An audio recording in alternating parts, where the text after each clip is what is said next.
الحمد لله والصلاة والسلام على رسول الله وعلى آله وصحبه ومن والاه وبعد.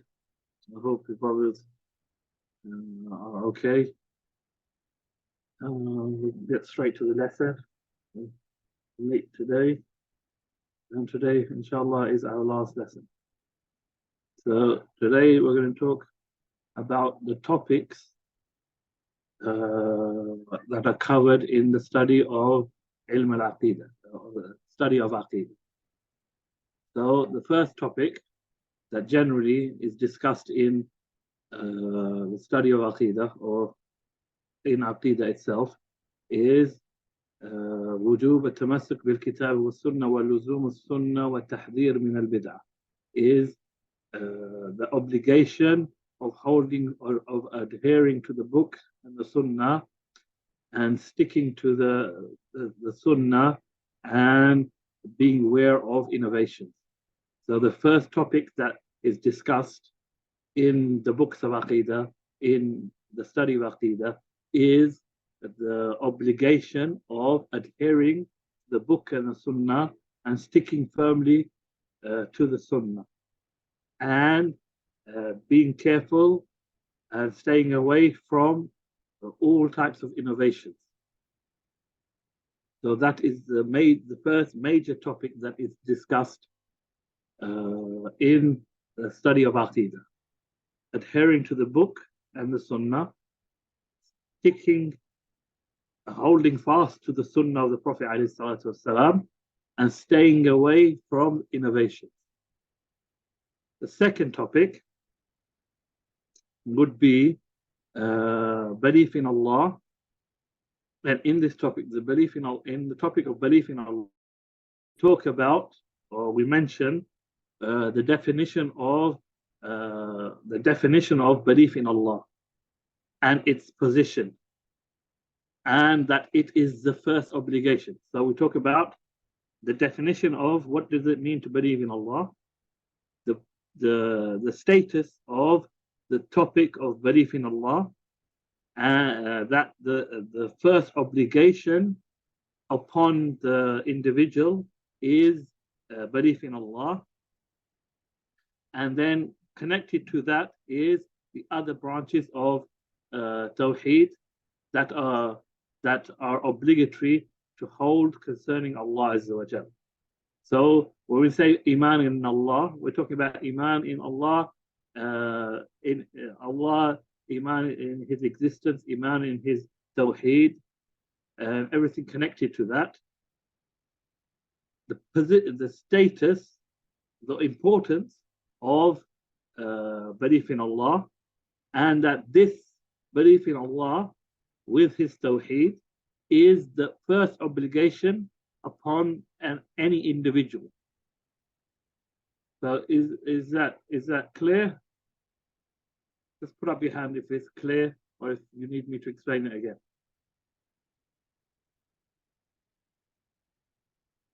Okay, good. Then the third topic is Iman in, faith in the angels. So faith in the angels, faith in the angels in general, faith in specific angels, faith in the jobs that the angels do, and the different types of angels and their jobs. Also connected to that is the description of the angels that we have in the book and the Sunnah. All of this is within the third topic of belief in the angels. Then we have the fourth topic, belief in the books. Belief that Allah sent down revealed books to different messengers. And the belief in first we have the general concept of belief in books, that Allah revealed books. And we have faith in every book that Allah has revealed. That's the general topic. And then we have specific, the books that we know, and to which prophets they were sent, and what they contain, and what happened to those books. All of that is studied in the topic of faith in the books. Then we have faith in the messengers. So we have the general concept that Allah sent messages, and why Allah sent those messengers, and we have the topic of messenger versus prophet, and the difference and similarity between a prophet and the messengers. And then we have specific messengers and specific prophets, who they were, where they were sent, what peoples they were sent to, what was the response of the peoples. All of this is in the topic of faith in the messengers. Then we have faith in the last day, faith in the day of judgment. So we have in that the general concept that the justice of Allah implies that there must be a day of judgment where all the injustices are removed and every person is rewarded or punished for what they did. So that's the general concept. Then we have specific things that occur on the day of judgment. We have the concept of the lesser day of judgment, which is a person's death, and then the major issues connected to the grave. And then the major day of judgment. Then we have signs of the day of judgment, minor signs of the day of judgment, major signs of the day of judgment. Then we have the day of judgment itself, what would occur on that day, and our faith in all those occurrences that will occur on that day, the scales, the weighing up of deeds, the veiling of the disbelievers from Allah, the believers seeing Allah. All of this is connected to the day of judgment. Then we have what happens after the day of judgment, which is the people who enter Jannah. What happens when they enter Jannah? What happens as they enter Jannah? Who is the first one who enters Jannah? Then we have the issues of the people of the Nar. Who enters the Nar? Are there people in the hellfire who exit the hellfire? Who is the last person to exit the hellfire? And how does he enter paradise? All of this is connected in the faith in the last day. Then we have the topic of al-qadr. What is al-qadr? What are the types of qadr? What are the stages of qadr? What is the connection between a person's will and the will of Allah? What's the connection between the ability of the person, of the individual, and the ability of Allah Azza wa Jal? How is this connected? And issues of guidance and misguidance,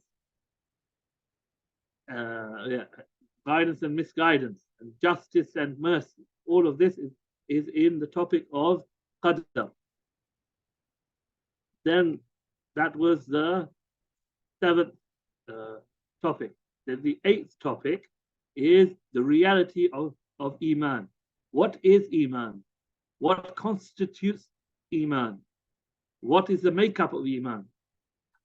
What is the opposite of Iman? Kufr, disbelief. What is kufr? What are the types of kufr? What constitutes kufr? Can somebody have Iman and kufr? Is shirk the same as kufr? Or is shirk a part of kufr? And kufr is more general than shirk. All of these issues are mentioned in the reality of Iman and the reality of kufr, the reality of faith and the reality of disbelief. And then the 9th issue is names and rulings. With names and rulings. This is concerning the people of sins and the people who commit major sins. What name do these people fall under? What names are established upon these people? And what rulings do they take? The people who commit sins and people who commit major sins, what rulings do they take? And we talk about excommunication, takfir, expelling somebody from Islam, the fold of Islam, expelling an individual from the fold of Islam. How is that done? What needs to be established for expelling somebody from Islam? Are there conditions for this? Are there anything that prevents this from occurring? All of this is in the ninth topic of names and rulings. Then we have the 10th topic, which is al-wala wal-bara, which is allegiance and disallegiance. Who do we align ourselves with? Who do we not align ourselves with? And this allegiance and disallegiance is all connected to love and hatred. Who is a Muslim supposed to love, and who is a Muslim supposed to hate? All of that is in the topic, the 10th topic of al-wala and al-bara, allegiance and disallegiance. Then we have the 11th topic, which is what is the stance regarding or concerning the companions? What is our stance? What is our position regarding the companions of the Prophet sallallahu alaihi wasallam? So, who is a companion? What is our position regarding the companions and those issues and those wars and those battles that occurred between the companions? How do we deal with the differences amongst the companions? How do we look at the companions? And then the 12th topic is concerning leadership and obedience and disobedience to the leader. Who should be the leader? What are the rights of the leader? To what extent is he obeyed or disobeyed? All of this is in the 12th topic of study of Aqeedah. The 13th topic talks about how can one increase one's faith and increase in piety. And this topic deals with encouraging us to increase in our actions of faith and of goodness, and calling others to doing good, and purifying the heart and purifying the limbs from and being good role models. All of this is connected with manners of the heart and manners of the limbs. This is the 13th topic, and that's basically the whole overview of the study of Aqeedah. So there were 13 major topics, or 13 topics, which are the topics of the study of Aqeedah. So is that clear?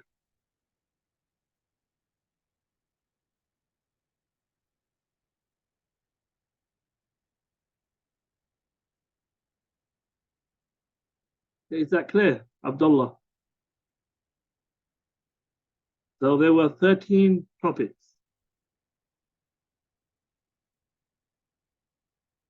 All right.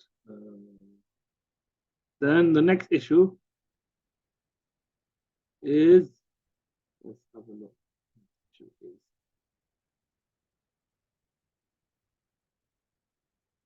The next issue is the rulings connected to the topics or the issues of Aqeedah.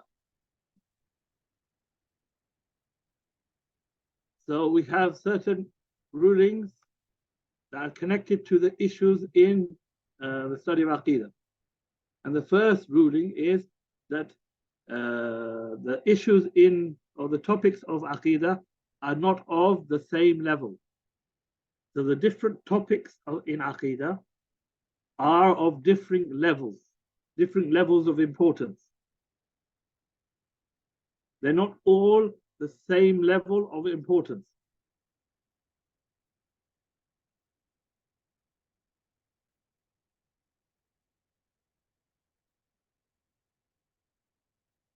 So we have within the topics of Aqeedah, we have 4 major levels. The first level of the topics is those topics which form the foundation of Aqeedah. Like the foundation of Aqeedah is the issue of the existence of Allah and His Tawheed, and so belief in Allah and the issues of Tawheed, and the issues and faith in the prophets and messengers and angels and the Qadr and the last day. So the 6 pillars are the foundation of Aqeedah. Foundational, they are the highest level because they are the foundational matters. So they are the most important matters, these 6 principles. Then the second level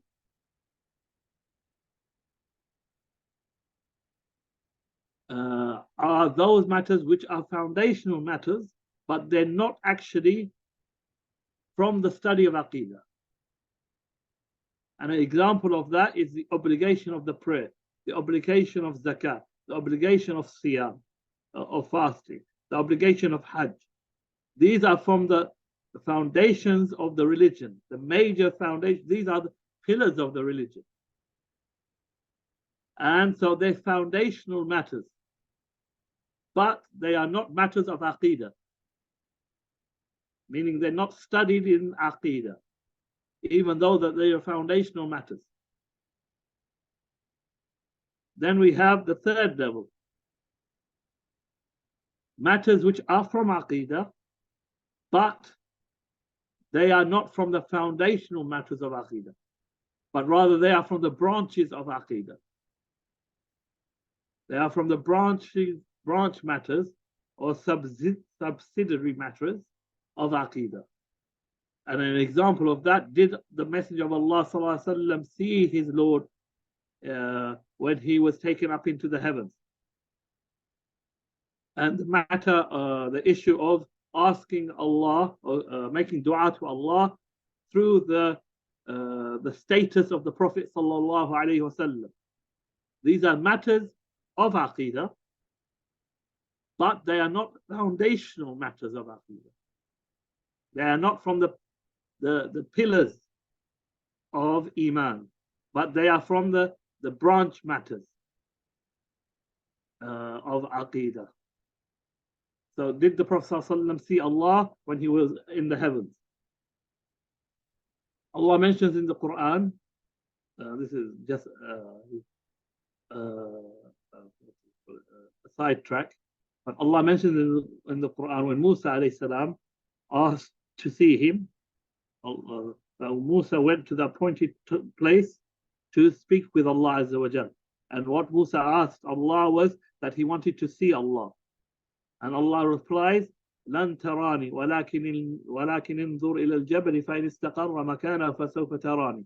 That you will not see me, but look at the mountain.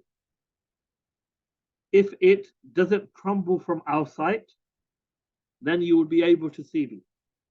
But as soon as Allah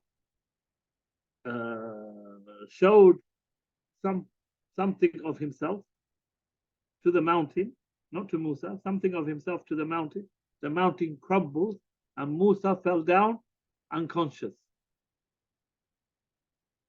So this ayah indicates to us that no one can see Allah. It's impossible for us to see Allah in this world. On this earth, it's impossible for anyone to see Allah. Because whatever is exposed to Allah Azza wa Jal in this world will be destroyed. Because it will not be able to handle the beauty and the majesty of Allah Azza wa Jal. And due to the beauty of Allah and the majesty of Allah, everything in this dunya would crumble and will disappear and would be annihilated. So from Allah's mercy, He has kept Himself hidden from us. But the Prophet ﷺ didn't see Allah on this earth. But the issue here that we're talking about is when the Prophet ﷺ was taken up into the heaven. And that is different from the Prophet ﷺ being on the earth. So the issue is, did the Prophet ﷺ see Allah in the heavens before he ﷺ died or not? On the night of it, or the night of Mi'raj? Or did he not see Allah? And the scholars of Ahl Sunnah differ on this issue. The majority say he didn't see Allah, but there are some who said he saw Allah, and Allah knows best. Or asking, another issue that he mentioned, which which is from the branches, is asking Allah, making dua to Allah by way of the status of the Prophet ﷺ. We know that the Prophet ﷺ has the highest status with Allah Azza wa Jal. There is none more beloved to Allah than the Prophet ﷺ. But is it acceptable? Is it allowable for us to ask Allah for something through the status of the Prophet ﷺ? We say the majority opinion is it's not allowed. Majority opinion, or the most correct opinion amongst Ahl Sunnah, is that this is not allowed. However, there is an opinion within Ahl Sunnah which says it is allowed. But this is not a fundamental issue in Aqeedah. This is a branch issue in Aqeedah. So is that clear? Good. Okay. The fourth level are matters from the branches of the religion. So they're not from matters of Aqeedah. They're matters which are from the religion, but they're from the branches of the religion. For example, the rulings on the different types of prayer, the rulings on fasting, and everything connected to fasting, and everything connected to Hajj, and everything connected to Zakat. The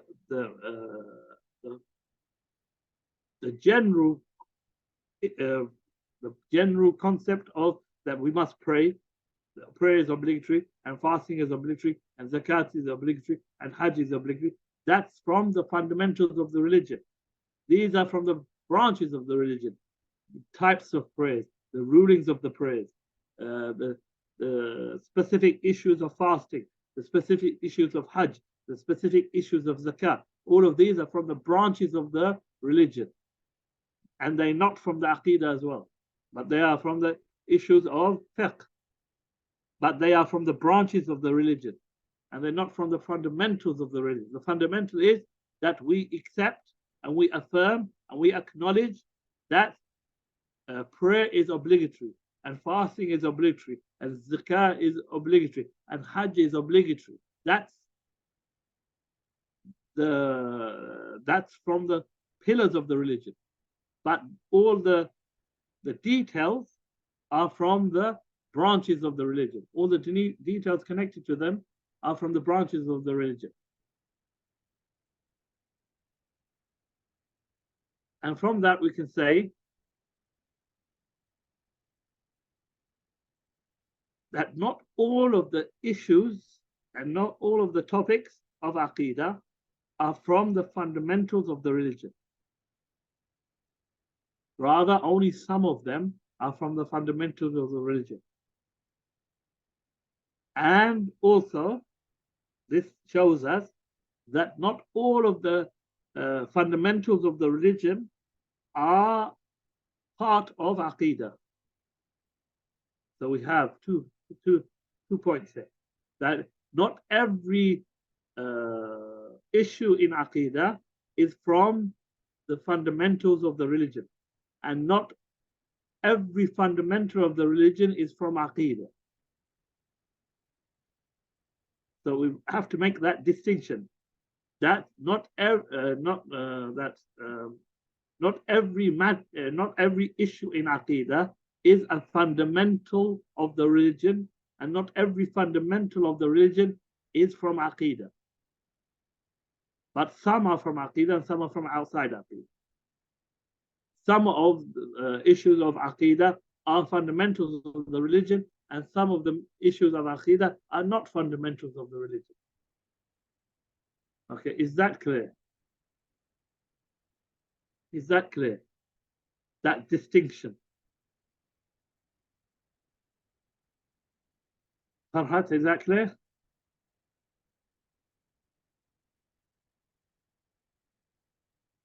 Farhat? I'm going to assume it's clear. Yeah, okay, good. All right, the next ruling, second ruling, that the matters of Aqeedah are proved using every correct proof in the Sharia. So every correct proof, every acceptable proof, can be used to prove a matter or an issue in Aqeedah. So any proof which is correct and acceptable in the Sharia can be used to prove a matter in Aqeedah. And it's not conditioned that only certain types of proofs can be used in matters of Aqeedah. So, because it could be argued that only in matters of Aqeedah we only take from the Quran. That could be argued.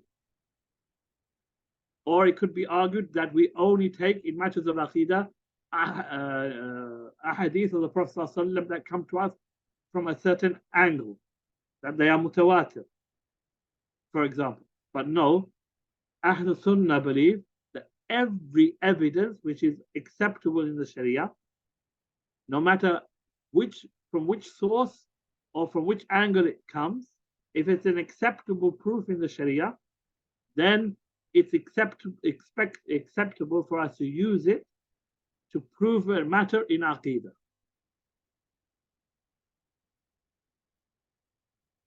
So we don't only take certain proofs and neglect other proofs.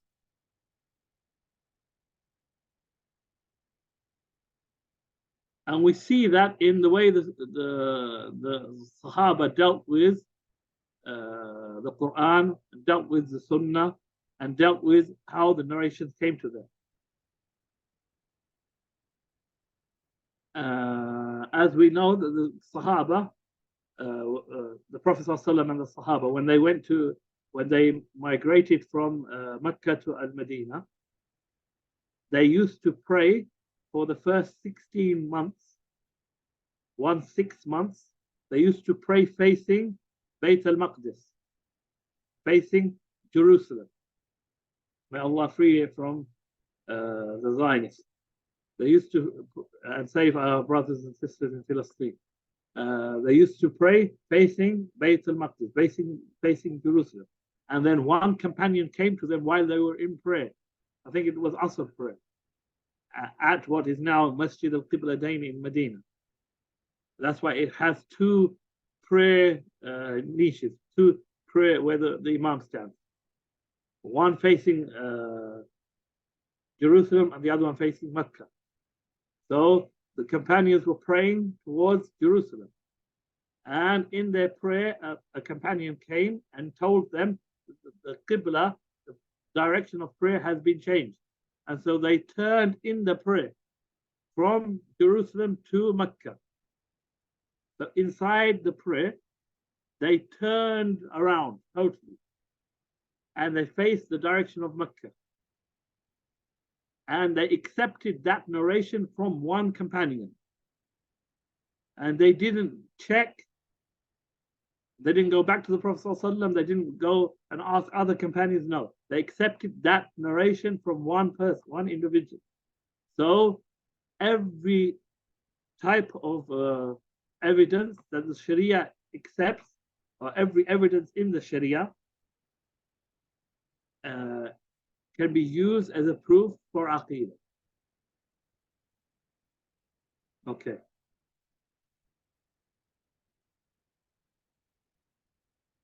The next issue the next ruling, that the issues in Aqeedah, they entail in them, in general, issues which are open to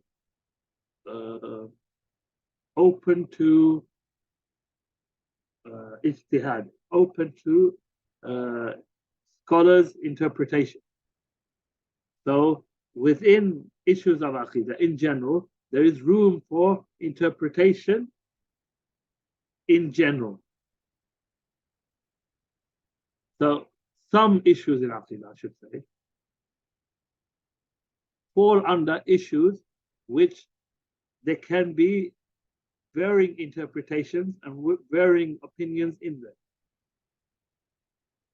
And this is more connected to issues which are not from the fundamentals of the religion, fundamentals of Aqeedah, or from the fundamentals of the religion, but issues from the branches of Aqeedah and branches of fiqh.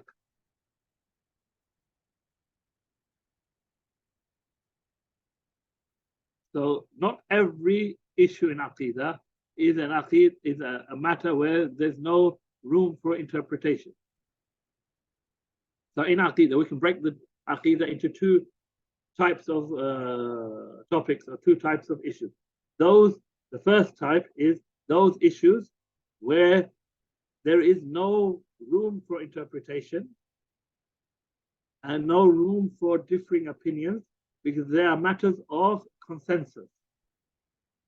And the one who goes against those matters, the one who deviates from those matters, then he can be classified as an innovator, or even can be excommunicated, can be expelled from the religion due to his going against the consensus. Then we have the second type, which are those matters in Aqeedah which are open to interpretation, open to differing opinions, and they are those matters which are from the branches of Aqeedah. The one who differs on these issues, goes against the majority, or goes against the majority view, then we do not declare them to be innovators or to be misguided, and on top of that, they cannot be excommunicated from the religion. The fourth issue, the fourth ruling, that differing in matters of Aqeedah is not blameworthy absolutely, in absolute terms. So not every difference of opinion in Aqeedah is unacceptable and blameworthy all of the time.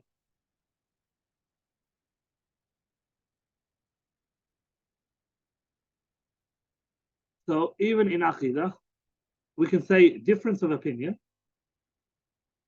is of two types. Differing and difference of opinion is of two types. A differing which is acceptable. A differing which is acceptable. And such a differing is a differing based upon the interpretations of bona fide scholars, which are based upon correct principles and dealing with issues which accept interpretations and differing views. So issues which are from the issues which are not from the fundamentals of Aqeedah, or the fundamentals of the religion, but are from the branches of the religion.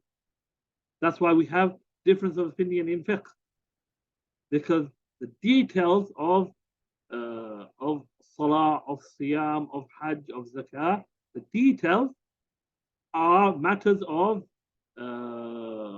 branches, whereas the usul, the pillars, the salah itself, the fasting itself, the zakah itself, the hajj itself, the pillars themselves are from the fundamentals of the religion.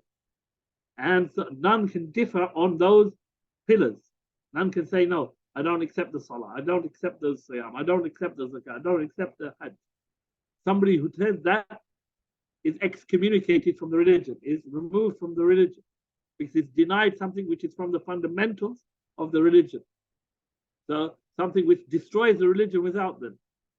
But as for the details in all of them, there's room for maneuver, there's room for difference of opinion, because there are a place, there are a place where difference of opinion is acceptable in them.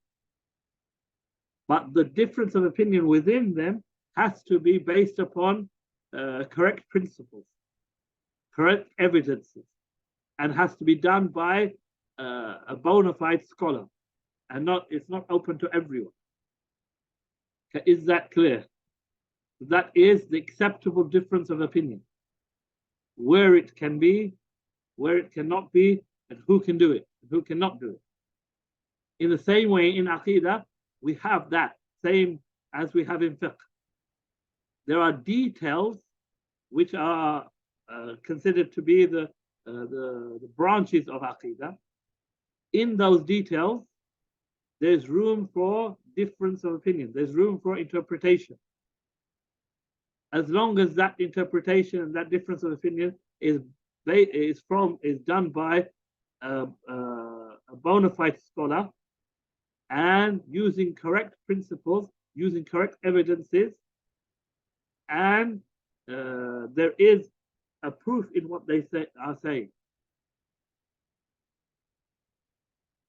So and then we have the second type of difference. The second type of difference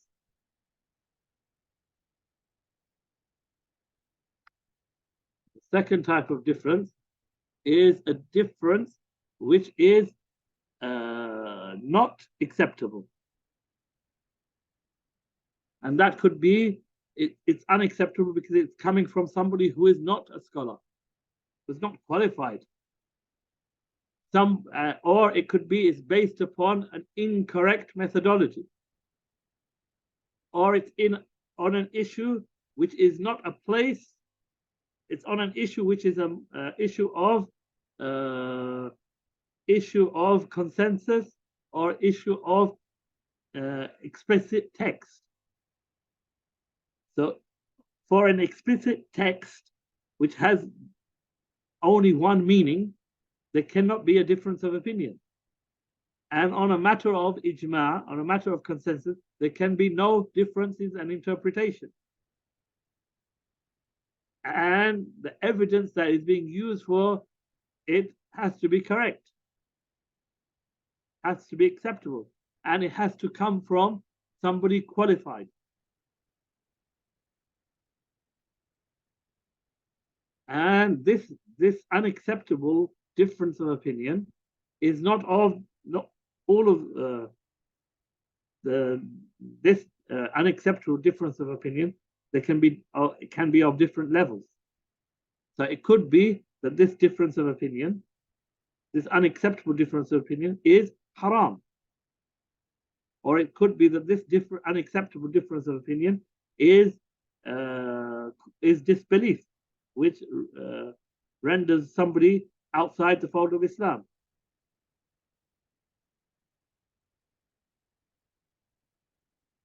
Okay. An example of this difference of opinion, unacceptable difference of opinion, which is disbelief, is the one who claims that the Quran is created. As we know, the Quran is the speech of Allah Azza wa Jal. And as it being the speech of Allah, the speech of Allah is an attribute of Allah. And as Allah Jalla wa Ala is not created, his attributes are not created. So the Quran is not created. That's the logic behind it. Allah Ta'ala is the creator of all things. And Allah Ta'ala has attributes. He is the all-knowing. So knowledge is an attribute of Allah. Speech is an attribute of Allah. Power is an attribute of Allah. And so on. Will is an attribute of Allah. All of these attributes are part of Allah Azza wa Jal. And our minds can separate them. Our minds can separate these attributes. So we can think of Allah and we can think of the attribute of ilm, or the attribute of knowledge, or the attribute of power, or the attribute of will, or the attribute of speech. And we can separate them in our minds. But in reality, concerning Allah, Allah is, and the attributes are together. And they cannot be separated from Allah. They are part of Allah Azza wa Jal. Allah exists with His attributes. So all of these, because Allah Jalla wa Ala is uncreated, because He is the creator, then all of His attributes are also uncreated. And speech is from the attributes of Allah. But speech is an attribute which can be written down. So the speech of anything can be written down. But even if that speech is written down, when we refer to it, it's still the speech of the speaker. It's still the speech of the speaker. And the speech of Allah is uncreated. So because it's an attribute of Allah. So this is a point of consensus amongst the Sahaba, amongst the Tabi'in, amongst the Atba' Tabi'in, amongst the scholars of Ahl Sunnah. The Quran is a speech of Allah, uncreated, and we worship Allah through His speech. So the one who deviates from this principle and denies that the Quran is a speech of Allah, or says that it is created, then he has fallen into a matter which is disbelief and which can lead him outside the fold of Islam. So this is what we mean, an unacceptable difference of opinion, which is in itself disbelief. Is that point clear? Is the point of the attribute of Allah being uncreated, because Allah is uncreated? And even though we can write down the speech of Allah, because that is a characteristic of speech, it still is uncreated because it is the speech of Allah. Okay. And the position of Ahl Sunnah, the position of all of the Salaf, the position of Ijma' is that the Quran is the speech of Allah uncreated. It's the literal speech of Allah. And anyone who goes against this principle, then this difference of opinion, which exists in the Ummah, this difference of opinion is an unacceptable difference of opinion, and it is a difference of opinion which is kufr, which is disbelief, and can lead the one who holds it to leave the fold of Islam. Good.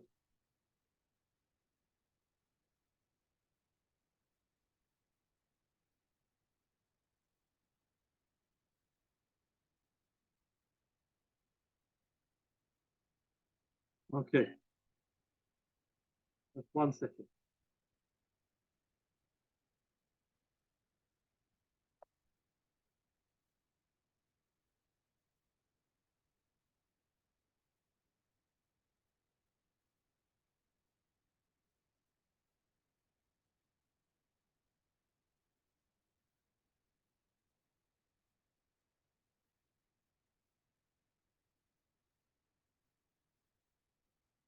Okay, the next ruling is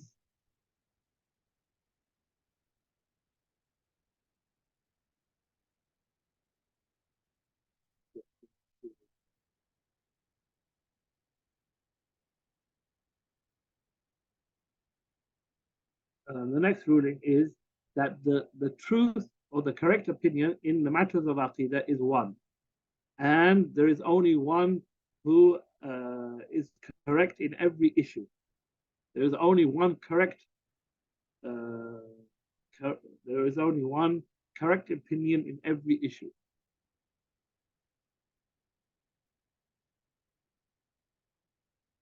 What we mean by this, that in every issue of Aqeedah, Allah Ta'ala only has one ruling concerning that issue. Some people may reach this issue, may agree with, no, some people may reach the truth in the issue, whereas other people may err in getting to the truth in the issue. But the truth is only one. The truth with Allah is only one. And we're talking here the furu of Aqeedah, the branches of Aqeedah. Because in the branches there's room for difference of opinion.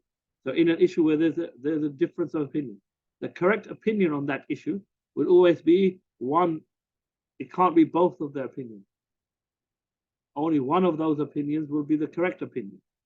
And that the correct opinion is that which is correct with Allah. We may not know what that correct opinion is until the Day of Judgment, because we don't know what is correct with Allah on that issue. We know what is correct with Allah on those issues which there is ijma'. But those issues which are acceptable issues of difference of opinion, whether they're Aqeedah, whether they're fiqh, the correct opinion on that issue is always one with Allah. There can never be more than one correct opinion on an issue with Allah Azza wa Jal. So there will always be people who are correct and have reached the correct opinion with Allah on the issue, or they have erred on the issue and they've made a mistake.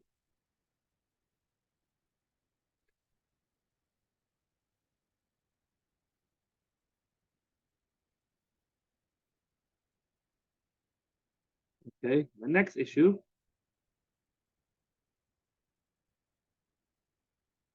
The ruling on those who oppose Ahl Sunnah in Aqeedah is that they are not, all of these people who oppose Ahl Sunnah on matters of Aqeedah are not all in the same on the same level. Because the matters of Aqeedah, they are not all of them are not on the same level. Some are more important than others. Some are lesser important. Some are very low down. Some are high up. So those who oppose Ahl Sunnah on these issues, because the issues themselves are of different levels, then the ruling and the ruling of those people and the level of their deviation or the level of their opposition is going to be different. So the one who opposes the most important issues is going to be it's going to be a higher deviation than the one who opposes Ahl Sunnah on minor or minute issues. That's going to be a lower level of opposition. So we have to take that into account when we are giving a ruling on people, when we are speaking about people. We have to look at the level of their deviation.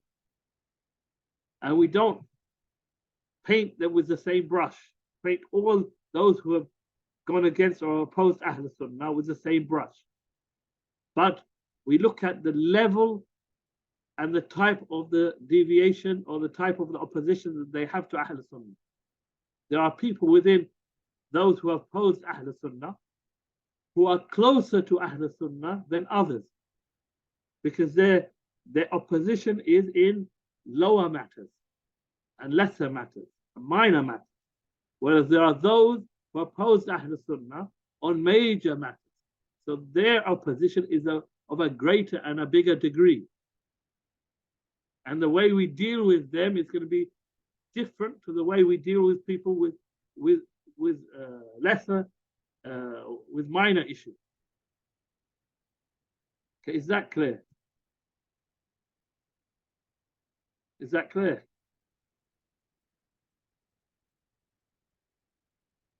Okay, good.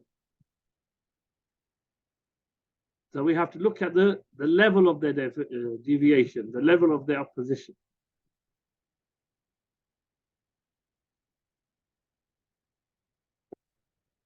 The seventh ruling is that blind following is allowable in matters of Aqeedah. So blind following in general, what blind following means is to accept the statement, to accept the opinion of a qualified scholar concerning a matter without asking them what is the proof for that matter. What is the proof which they base their opinion on? So this is what is referred to blind following. This is the definition. To accept the statement of a qualified person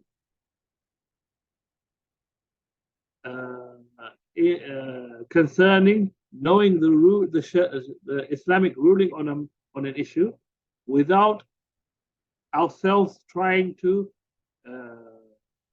weigh up the proofs and without asking them for what is the proof. So this type of blind following is acceptable in matters of the fundamentals of Aqeedah.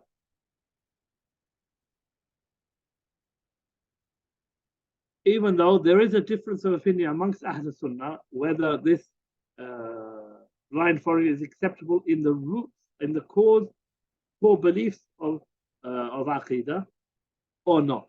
But the most correct view and the majority view,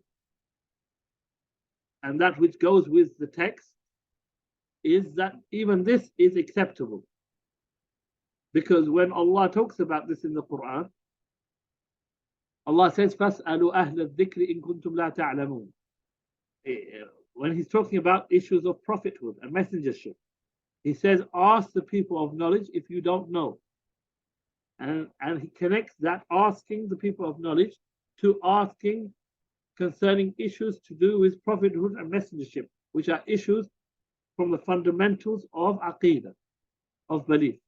So even in the fundamentals of Aqeedah, one can blindly follow a qualified person, as long as the person is qualified.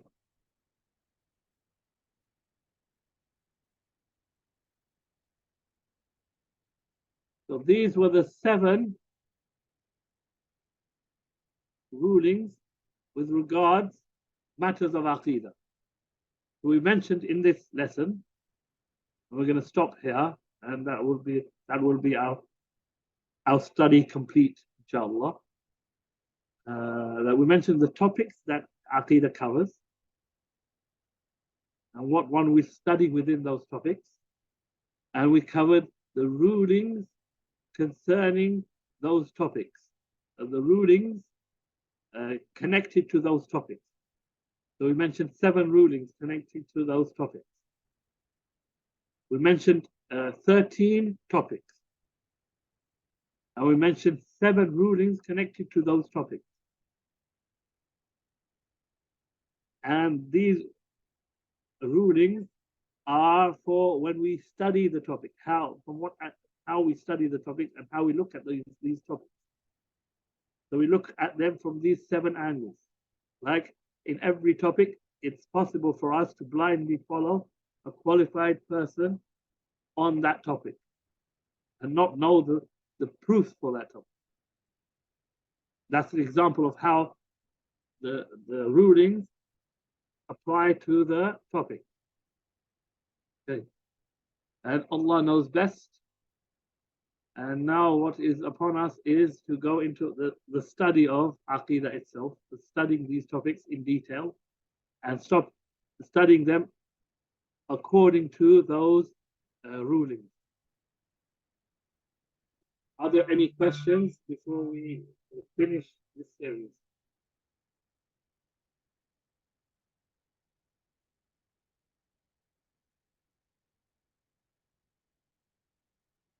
Any questions?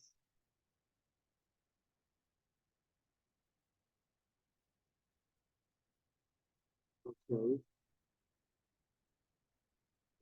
وإياكم. Abdullah says, Jazakallah khair for the lessons. وإياكم. It was nice to have these lessons with you. It's sad for them to put an end, but everything comes to an end. And one day we will come to an end again. And this one day this dunya will come to an end. Nothing lasts in this dunya. Everything has an appointed time and a time to end. And Allah knows best. Okay. Farhat, any question? Okay. No. وصلى الله على نبينا محمد والله أعلم.